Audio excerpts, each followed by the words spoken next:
നിയമസഭാ തെരഞ്ഞെടുപ്പ് അടുത്തുവരവേ സമനില തെറ്റിയിരിക്കുകയാണ് സതീശന്. സോഷ്യൽ എഞ്ചിനീയറിംഗ് സംവിധാനം, കോൺഗ്രസിന്റെ സോഷ്യൽ എഞ്ചിനീയറിംഗ് സംവിധാനം അപ്പാടെ തകിടം മറിച്ചിരിക്കുന്നു സതീശൻ. NSSുമായും SNDPയുമായുള്ള കൊമ്പുകോർക്കൽ കോൺഗ്രസിന് വലിയ ക്ഷീണമാണ് ഉണ്ടാക്കിയിരിക്കുന്നത്. സതീശനും സുകുമാരൻ നായരും വെള്ളാപ്പള്ളിയും കൊണ്ടും കൊടുത്തും മുന്നേറുകയാണ്.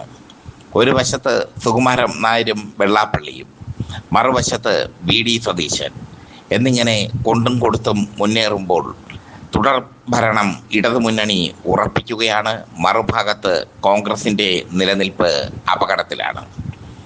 NSS SNDP നേതാക്കളെ ആദ്യമായിട്ടല്ല സതീശൻ വിമർശിക്കുന്നത്.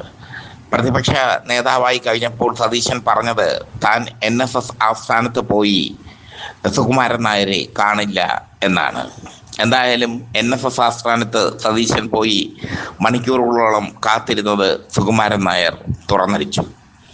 SNDP യോഗം ജനറൽ സെക്രട്ടറി വെള്ളാപ്പള്ളി നടേശനെ കാണാൻ സതീശൻ പോയ കാര്യം വെള്ളാപ്പള്ളിയും തുറന്നടിച്ചു. ഇതോടെ സതീശന്റെ ഇരട്ടത്താപ്പ് വ്യക്തമായി. ഇമേജ് നോക്കാൻ വേണ്ടി എന്തും കാട്ടിക്കൂട്ടുന്ന നേതാവാണ് സതീശൻ. തൻ്റെ ഇമേജിന് ഒരു കോട്ടവും വരാതെ സംരക്ഷിച്ച് നിർത്താൻ ബദ്ധ ശ്രദ്ധാലുവാണ് അദ്ദേഹം. അതുതന്നെയാണ് ഇപ്പോൾ കോൺഗ്രസിന് തിരിച്ചടിയായി മാറിയിരിക്കുന്നത്.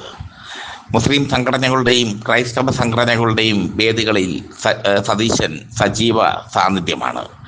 ന്യൂനപക്ഷ വോട്ടുകൾ ലക്ഷ്യമിട്ട് സതീശൻ നടത്തുന്ന ഈ നീക്കം NSSനും SNDPക്കും വലിയ അമർഷമാണ് ഉണ്ടാക്കിയിരിക്കുന്നത്.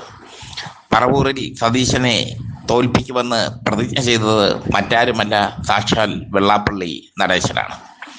സതീശൻ നടത്തിയ സമനില തെറ്റി സതീശൻ നടത്തിയ പ്രസ്താവനകളും സതീശൻ നടത്തിയ പ്രവർത്തികളുമാണ് ഇപ്പോൾ NSSനെയും SNDPയെയും ഒരുമിപ്പിച്ചിരിക്കുന്നതും അവർ LDFന് അനുകൂലമായി ചിന്തിച്ച് തുടങ്ങിയതും.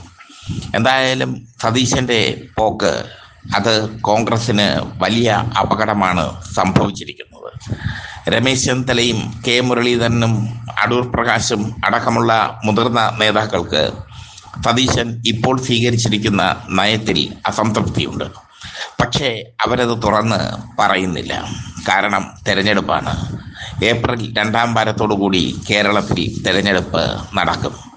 തെരഞ്ഞെടുപ്പിൽ ഭിന്ന അഭിപ്രായം ഉയരുന്നത് UDFൽ കോൺഗ്രസിനുള്ളിൽ ഭിന്ന അഭിപ്രായം ഉയരുന്നത് ഭൂഷണമല്ല.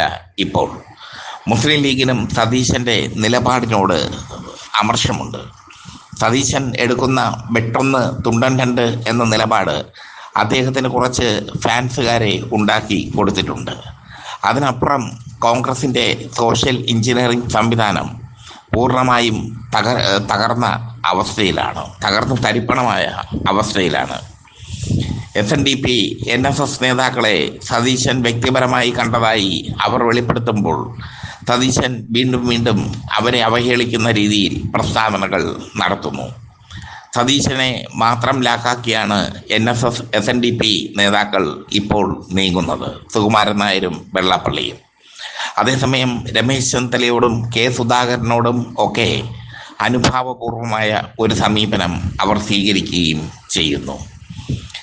കേരളത്തിൽ ഒരു ഗ്രൂപ്പിൻ്റെ വക്താവാണ് VD സതീശൻ.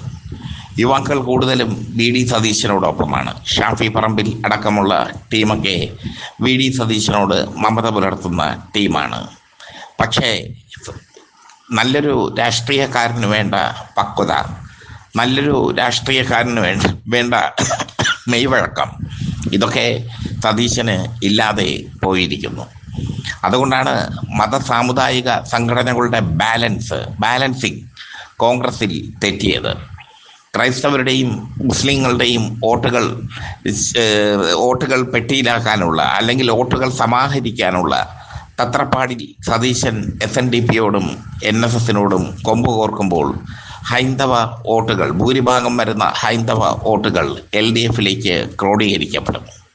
മുഖ്യമന്ത്രി പിണറായി വിജയൻ ആഗ്രഹിക്കുന്നതും അതുതന്നെയാണ്. തദ്ദേശ സ്വയംഭരണ തെരഞ്ഞെടുപ്പിൽ ക്രൈസ്തവ മുസ്ലിം വിഭാഗങ്ങൾ LDFൽ നിന്ന് അകന്നു പോകുന്ന സ്ഥിതിവിശേഷമാണ് ഉണ്ടായത്. ആ സ്ഥിതിവിശേഷം പിണറായി വിജയൻ തിരിച്ചറിയുന്നു. അതിനുള്ള മറുപണിയായാണ് NSSനെയും SNDPയെയും ഒരുമിപ്പിച്ചത് പിണറായി വിജയൻ. അതിന് സതീശൻ ഒരു പ്രധാന കാരണമായി മാറി. എന്തായാലും സമനില തെറ്റിയ സതീശൻ കോൺഗ്രസിനെ നിലയില്ലാ കയത്തിൽ താഴ്ത്തിയിരിക്കുന്നു.